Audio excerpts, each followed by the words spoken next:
Point.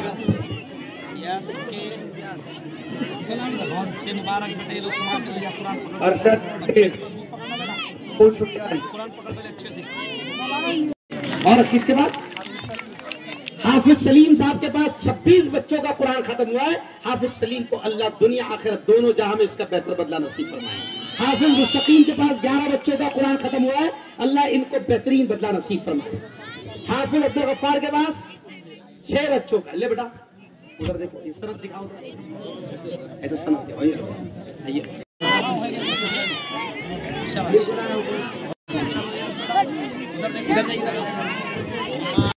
अरे हम तो ये कहते हैं कि मेरी हिंदू बेटी भी अपने धर्म पर कायम रहे। हम तो ये कहते हैं कि मेरी हिंदू बहन, मेरी हिंदू बेटी भी अपने धर्म पर कायम रहे। और हम ये कहते हैं कि मुसलमानों की बेटियां, मुसलमानों को भी चाहिए कि बच्चियों को ऐसी तालीम दे कि वो अपने धर्म पर कायम रहे। हम किसी के धर्म में इंटरफियर और मुदाखलत और बदमाशी करना नहीं चाहते हैं। और हम किसी को क्या कसूरवार कहे, हम किसी पर क्या इल्जाम रखे। अरे जब तूने खुद तेरी बेटियों की तरबियत सही नहीं किया, बच्चों की तरबियत सही नहीं किया, तो फिर तो हालात बुरे आएंगे ना। इसलिए बोरगांव वालों, दोनों हाथ उठाकर मुझे बताओ कि अपने बच्चों को हम मदरसे की मजबूत तालीम देंगे। दोनों हाथ उठाकर बताओ। माशाअल्लाह। और सिर्फ मदरसा नहीं, अब सुनो, मैं तो चाहता हूं कि आपकी हमारी बेटियां डॉक्टर भी बने, इंजीनियर भी बने, प्रोफेसर भी बने, वकील भी बने, लॉयर भी बने। कहानी आपकी बेटियां, हमारी बेटियां। अच्छा मैं खुद सुनो, मैं मुल्ला नहीं हूं, सिर्फ मैं मुल्ला नहीं हूं, मैं खुद मेडिकल कॉलेज में डॉक्टरों का प्रोफेसर रहा हूं। 15 साल मैंने डॉक्टरों को पढ़ाया हूं। मैं सिर्फ मुल्ला और मैं मीडिया वाला भी हूं। क्या वाला हूं? मीडिया वाला भी हूं। अब सुन लो अहम बात, ये मुल्क हमारा बड़ा प्यारा है। एक बात सुन लो, ये मुल्क कसम खुदा की, अल्लामा इकबाल ने क्या कहा था? सारे जहां से अच्छा हिंदुस्तान हमारा हमारा। बोलो मेरी प्यारी बेटियों, सारे जहां से अच्छा हिंदुस्तान हमारा हमारा, सारे जहां से अच्छा। हम बुलबुले हैं इसकी, ये गुलसिता हमारा हमारा, सारे जहां से अच्छा। और अगला शेर देखो कितना प्यारा है। मजहब नहीं सिखाता आपस में बैर रखना, मजहब नहीं सिखाता आपस में बैर रखना। हिंदी है हम, बोलो से, हिंदी है हम, हिंदी है हम, हिंदी है हम, वतन है हिंदुस्तान हमारा हमारा, सारे जहां से अच्छा। मौलाना ये क्यों पढ़ा मैंने? अरे ये मजहब पढ़ेंगे ना तो खुद ब खुद नफरतें भी खत्म हो जाएंगी। नफरतें कौन फैला रहे देश में? जो ओरिजिनल धार्मिक नहीं है। नहीं समझा? माशाअल्लाह वो दे रहे क्या?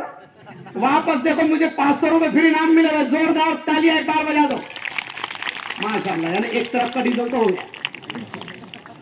अब देखो नफरतें कौन फैला रहे हैं। सुनो, जो अपने धर्म को अच्छे तरीके से नहीं जानते वो नफरतें फैला रहे। वो बोरगांव वालों, हिंदू हो के मुसलमान हो, जो धर्म का सच्चा जानने वाला होगा वो नफरत फैला ही नहीं सकता।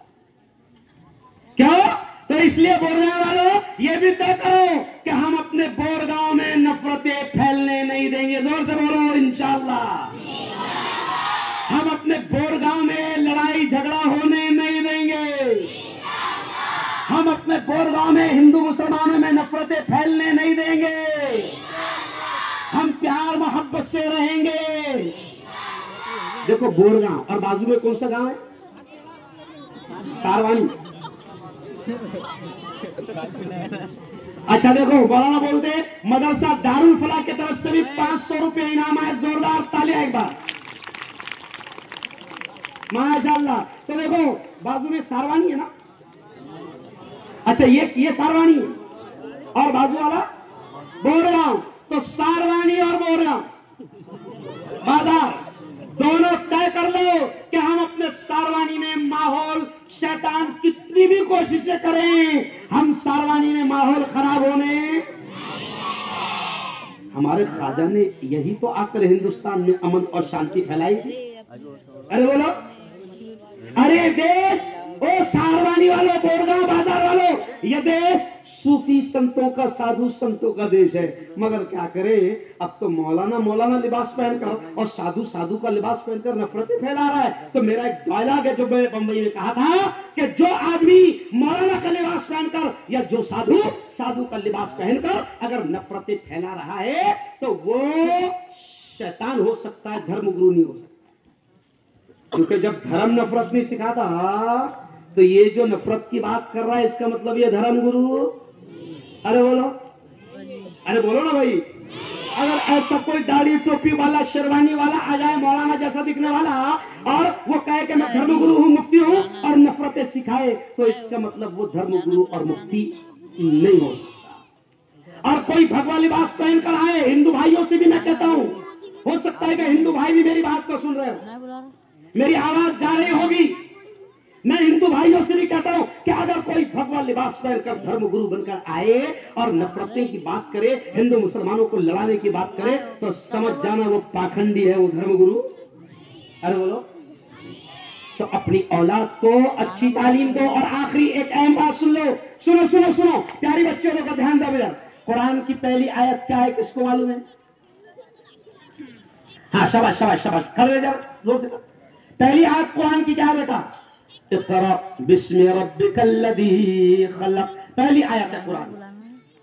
अब जरा गौर से सुनो मैं क्या समझा रहा हूं। कुरान में 6666 आयतें। कितनी आयतें? कुरान में नमाज का भी हुक्म है, कुरान में ज़कात का भी हुक्म है, कुरान में सदके का भी हुक्म है, कुरान में हज का भी हुक्म है। लेकिन प्यारे प्यारे लोगों सुनो, कुरान में नमाज का हुक्म पहले नहीं आया, कुरान में ज़कात का हुक्म पहले नहीं आया, कुरान में रोजे का हुक्म पहले नहीं आया, कुरान में हज का हुक्म पहले नहीं आया। कुरान में सबसे पहले हुक्म आया इक़रा। इक़रा शब्द उतरा पहले आसमान से, इक़रा, और इक़रा शब्द के माने हैं शिकार। पढ़ो, इक़रा के माने क्या है? बोलो जोर से बोलो, इक़रा के